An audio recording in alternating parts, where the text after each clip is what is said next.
What's going on, America and the rest of the world? Xander J. Hobson here, comedian, director and producer of boxing documentaries and troll to those who need trolling. This is another episode of The Devil's Advocate, brought to you by the Brilliant Arts Movement. Folks, do me a favor because I'm trying to grow the platform. Subscribe, like this video, share it, and by all means, leave a comment in the comments section because I enjoy checking out the feedback from these videos that I make, as well as exchanging opinions and points of views with you all. So anyway, right, we got this big super fight coming up. Terrence Bud Crawford and Canelo Alvarez.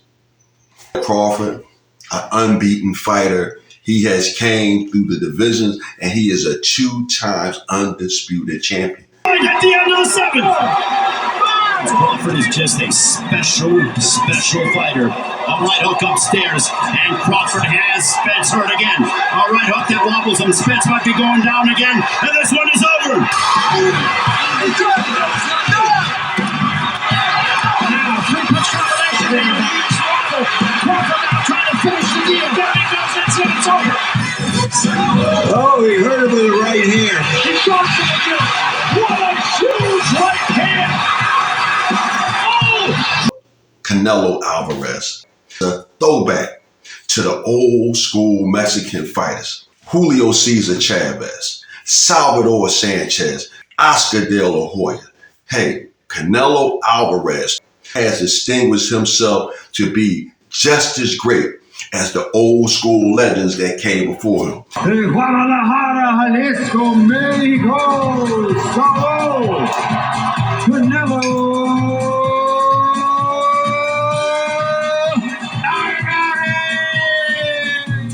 My family seems pretty happy, and we go into round 7, the second half of this fight underway. Canelo Alvarez, 41-0 130 knockouts.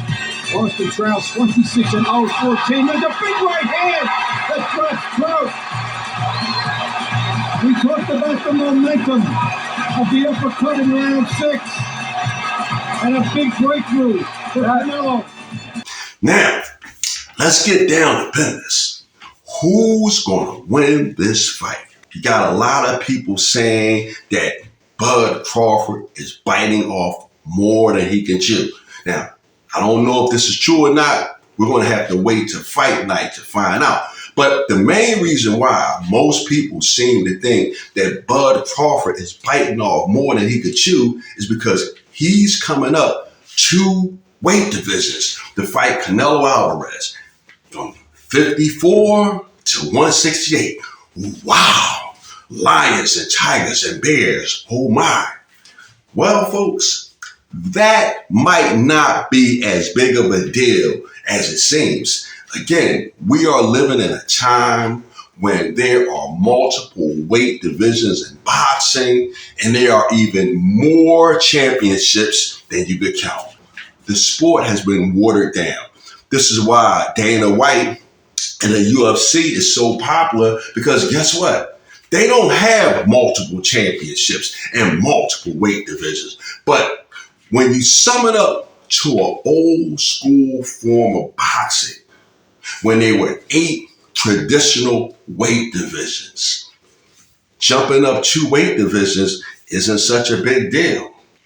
Case in point, the great Roberto Duran came up from lightweight straight to welterweight and took Sugar Ray Leonard out that first time they fought. The moment is here. Roberto Duran challenging Sugar Ray Leonard. Last minute instructions from Angelo Dundee. Last minute instructions from Ray Arcel. We're ready. And round 1 of the long-awaited Sugar Ray Leonard, Roberto Duran welterweight championship fight. 30. Leonard is flat-footed. He did not come out to dance. He wants to go toe-to-toe with him. He's flat-footed. Oh, he hurt Leonard! He hurt him! He got it going! He hurt Leonard with the left hook! He buckled Leonard, and he feels it. He's holding on. Leonard is in trouble. Why would they want Leonard to take him inside? Nobody hurt! Leonard in trouble again! His knee just buckled at that right hand, but he's coming back fighting. They're yelling, move away, Leonard, but he won't. He will not. Oh, he's been hurt. I'm a cut, but he comes back. He's hit the red. Durant is hurt. Durant is hurt. Durant, oh, back. Durant is hurt. This crowd is on their feet in tribute. Even ringside spectators, even the press is up on its feet. This will go all the way. Now we're going to have a decision, and then Leonard may have pulled it out with the 15th round. Leonard bombing away, and Durant apparently feels his one this fight and doesn't have to fight the 15th round. Where's the clock? I can't believe it. 6. I can't believe it. 4. Durant thinks he has won the fight. I can't believe it. Durant, it's over. He thinks he's won this fight and didn't have to fight the 15th round. I think he thought so. He thinks he's won. I think he thought he won. Leonard sunk at onset 147. He called it a draw. These Gibbs. Leonard sunk at onset. Judan sunk at onset. Le nouveau. Michael, the Jinx Spinks, went straight from light heavyweight to heavyweight and took out the great Larry Holmes. Spinks on his bicycle, just trying to stay away. Crowd on its feet in anticipation of what could be a new heavyweight champion. Another good right hand by Holmes, but Spinks is right there. Combinations of punches heading down toward 15 seconds remaining in this fight.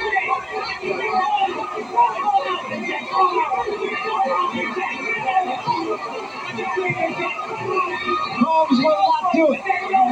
Looking for the one punch, and he is just about out of time. This one is over. Listen to the crowd. Well, remember, this one is still in the hands of the judges, and while the crowd and people at this table seem to think that we are looking at a new champion, once again, you have to point out. Ladies and gentlemen, here is the decision of the judges. Judge Dave Moretti scores 143-142. Judge Harold Letterman scores 143-142. And Judge Larry Wallace scores 145-142. For the winner, by unanimous decision, and new heavyweight champion of the world, Michael. Coming up, 2-weight division. A lot of modern boxing fans have been fooled into thinking that coming up 2-weight divisions is really a big deal. But when you go back to the old school form of boxing, when it was only 8 traditional weight divisions, if a fighter was the welterweight champion, he had to go straight to middleweight. There was no junior middleweight when Sugar Ray Robinson stepped up and fought Jake LaMotta for the middleweight championship. Sugar Ray Robinson was the welterweight champion. But when he wanted that middleweight title, he had to go straight to middleweight. The same thing with the great Emil Griffin. He campaigned at welterweight, and he jumped up to middleweight. And when he jumped up to middleweight, he beat a guy by the name of Dick Tiger. Guess what happened?